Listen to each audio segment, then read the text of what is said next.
I am excited to welcome you to Writing Tips. My name is Joseph Jacob. Our tip for today is 10 common uses of the punctuation mark, comma.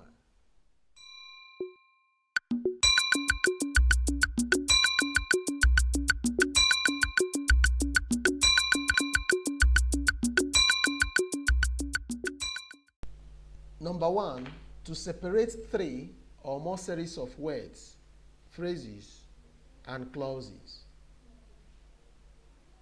Example number 1, Aisha ate rice, beans, plantain, and fish.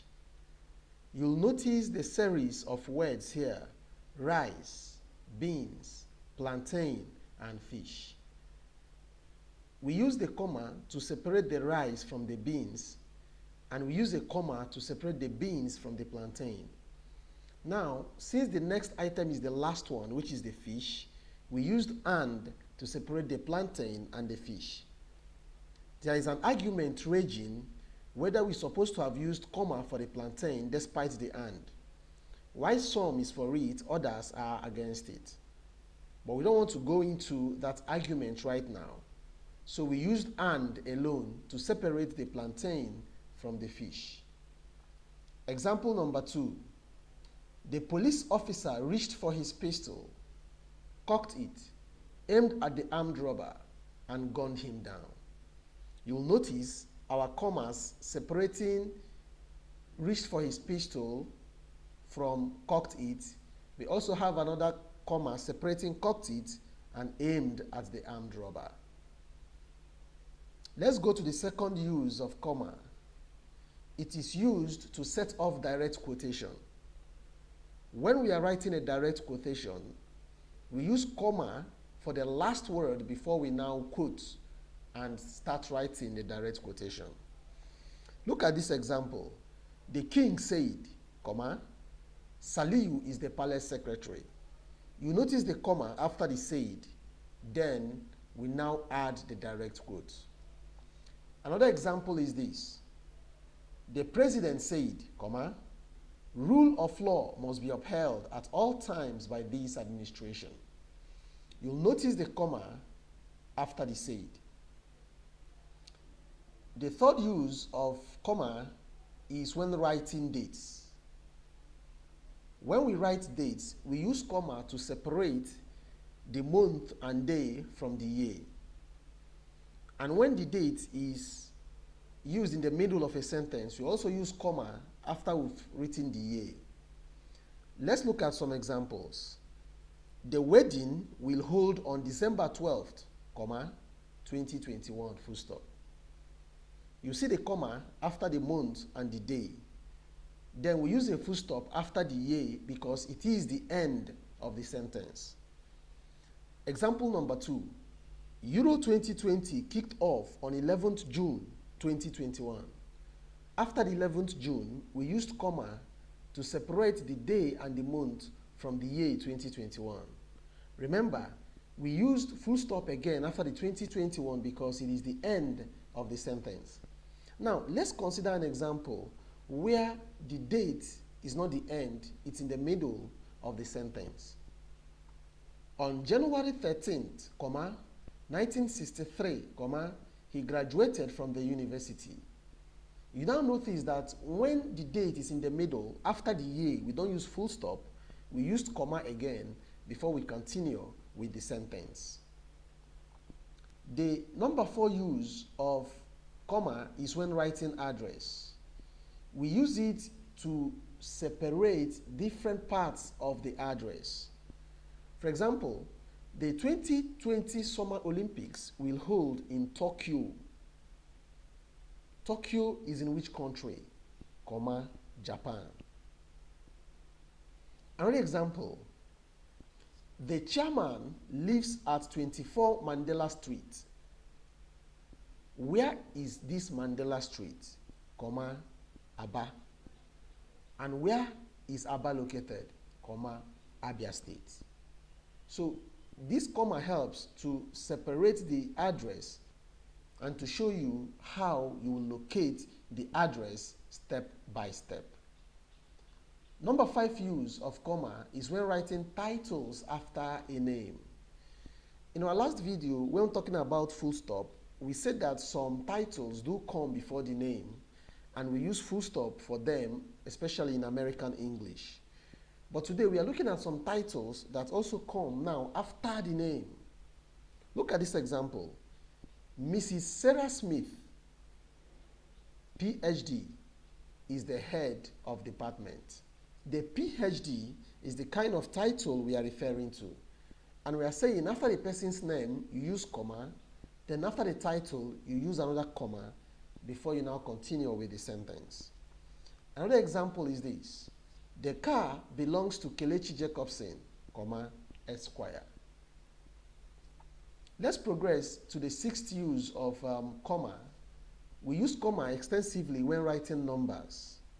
When a number is more than 4 digits, it is easier to say and understand if it is divided with a comma after every 3 figures, starting from the right to the left.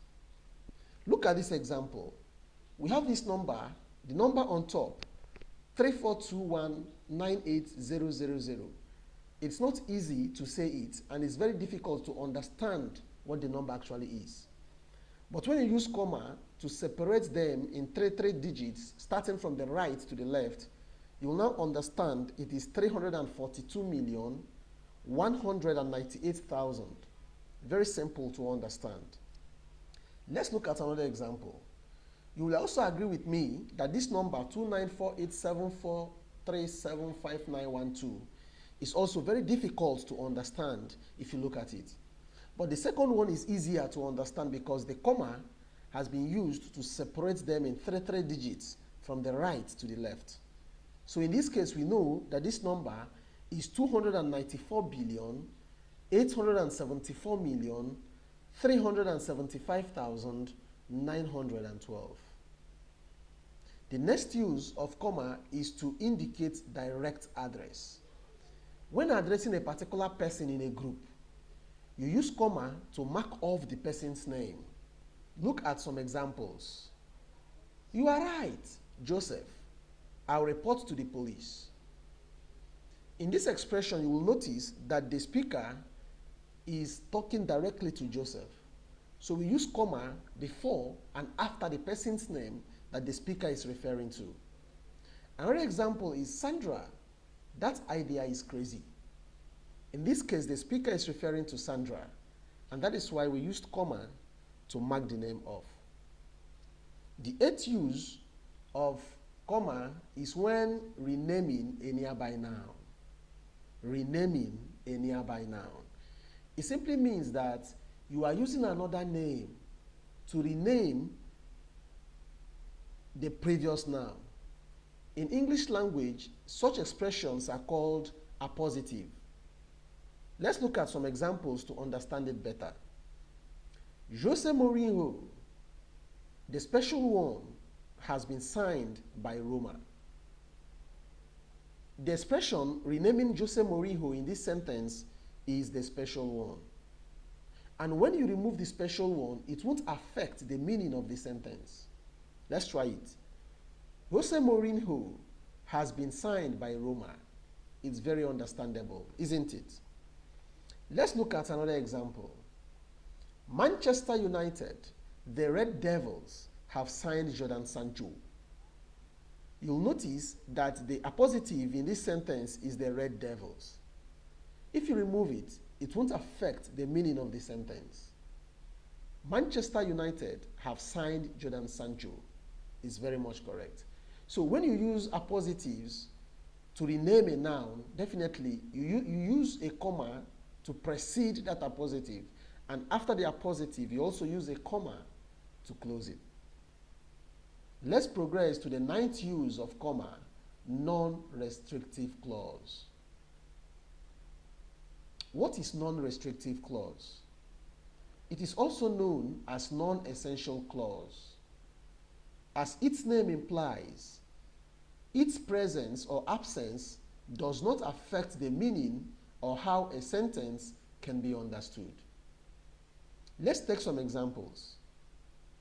Joe Biden who was the vice president to Barack Obama, is the current president of the United States of America. I want you to pay attention to the highlighted words with pink background. You will notice we used a comma before it was started, and after it, we also use a comma to close it.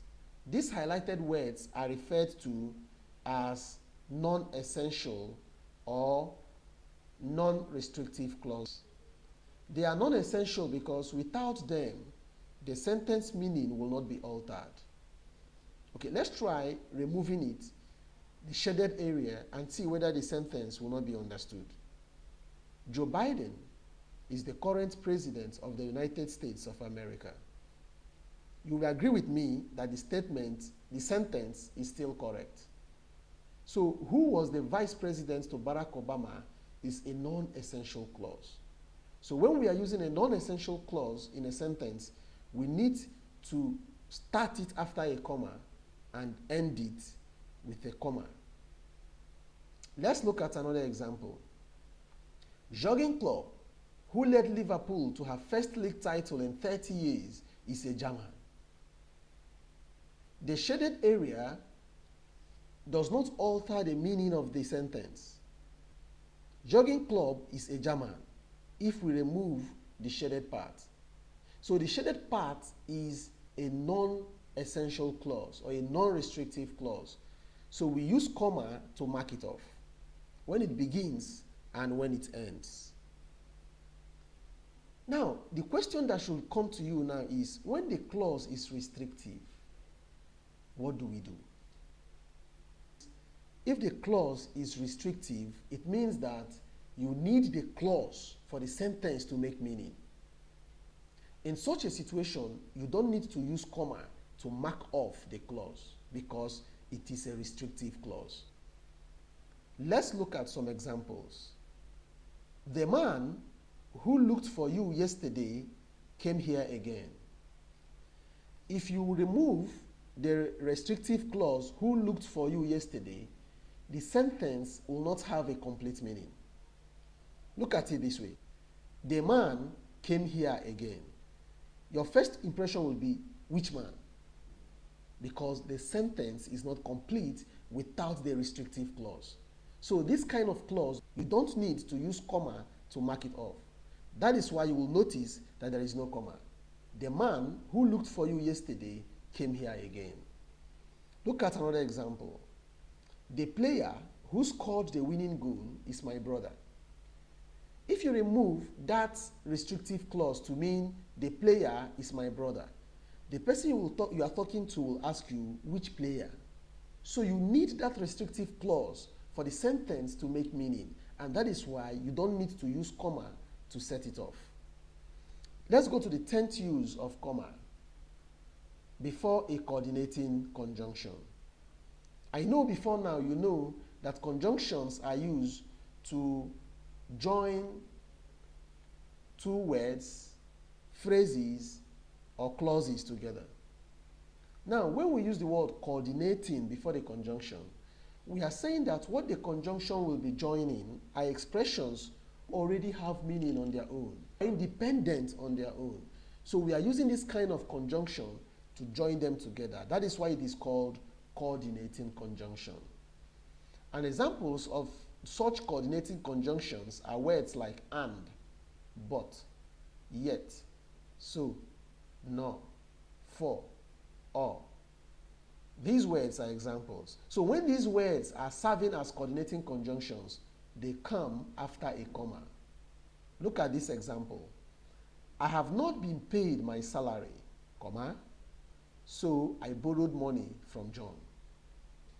If you look at this sentence, you'll notice that I have not been paid my salary is an independent sentence on its own. I borrowed money from John is also a sentence that can stand on its own and make meaning.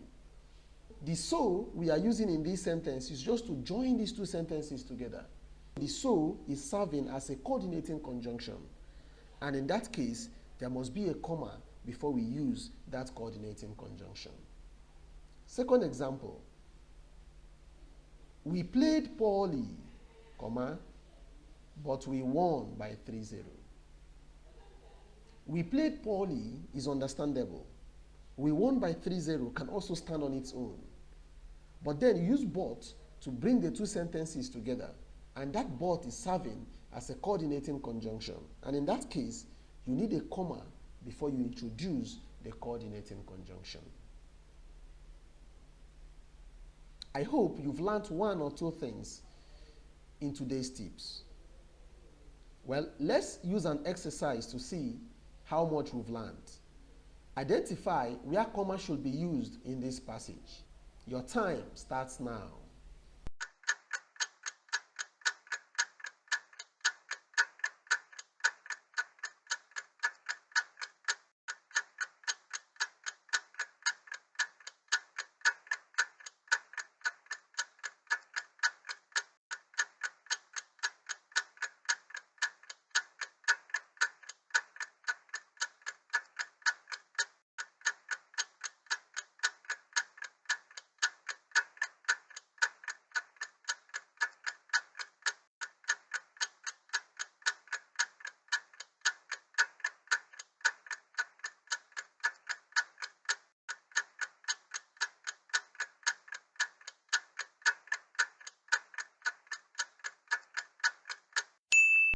How did it go? How many commas did you identify? Let's do it together. Let's go through the passage first before we now look places we need to place the comma. Sarah Jacob, PhD, was appointed the head of department on December 17, 2020.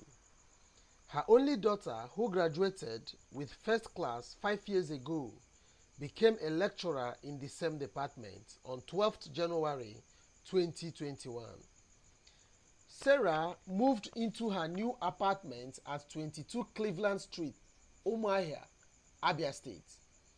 We paid her a solidarity visit and she served us rice, fried chicken, fried plantain, and red wine. We have at least 4 sentences in this passage.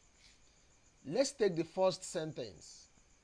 Sarah Jacob, PhD, was appointed the head of department on December 17, 2020. PhD is a title after a name. So, after writing the PhD, we need to write comma, and then after writing the name that the PhD is coming after, we need to write another comma. So what this sentence should be is Sarah Jacob, PhD, was appointed the head of department on December 17, 2020. Remember we learned that we use a comma to separate the month and the day from the year. Let's look at the second sentence. Her only daughter, who graduated with first class 5 years ago, became a lecturer in the same department on 12th January 2021. If you look at this sentence, we have a clause we need to understand. Who graduated with first class 5 years ago? The question we need to answer is this clause a restrictive or a non-restrictive clause? Or is it essential clause, an essential clause, or a non-essential clause?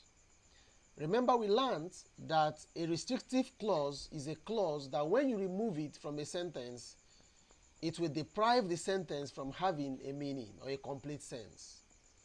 But a non-restrictive clause is a clause that even when you remove it, the sentence will continue to have a complete meaning. So let's try to remove this clause and see whether this sentence will actually have a complete meaning. And that will determine whether we need to set it off with a comma or not. Her only daughter became a lecturer in the same department on 12th January 2021. Having removed this clause, you can now see that the sentence still made sense. So, who graduated with first class 5 years ago is a non-restrictive clause. So we need to set it off with comma.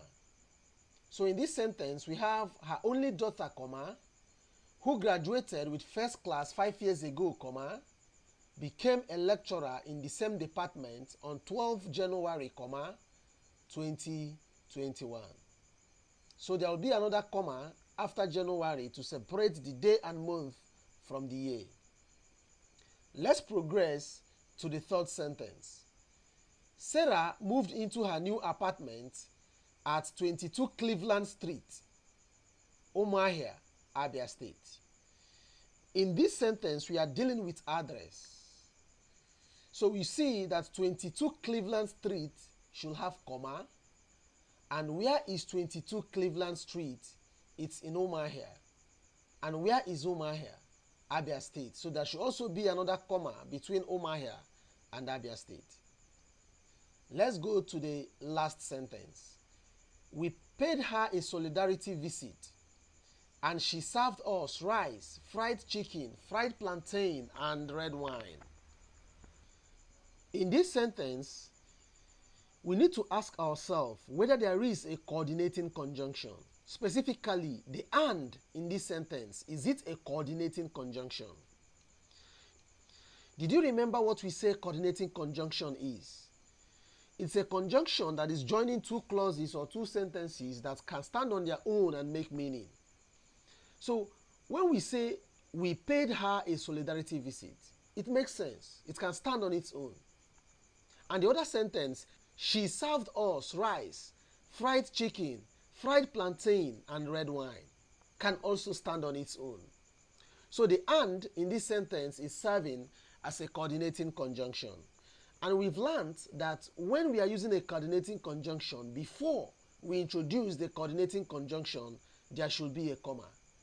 So it means that in this sentence, we should have, we paid her a solidarity visit, comma, and she served us rice, comma, because it's the list of an item, fried chicken, comma, fried plantain, and red wine.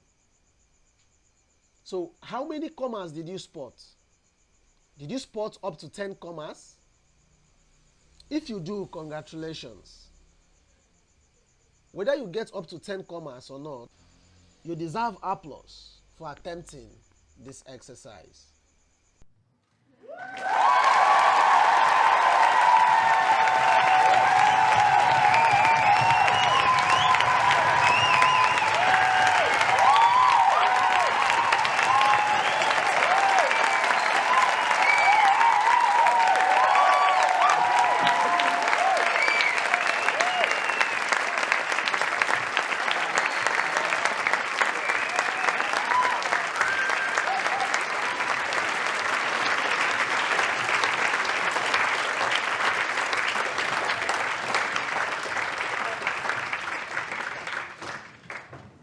This is where we'll call it a day. Thanks for investing your time with us. Our next writing tip will focus on the question mark. We'll find out where we can use it and where not to use it. Bye-bye.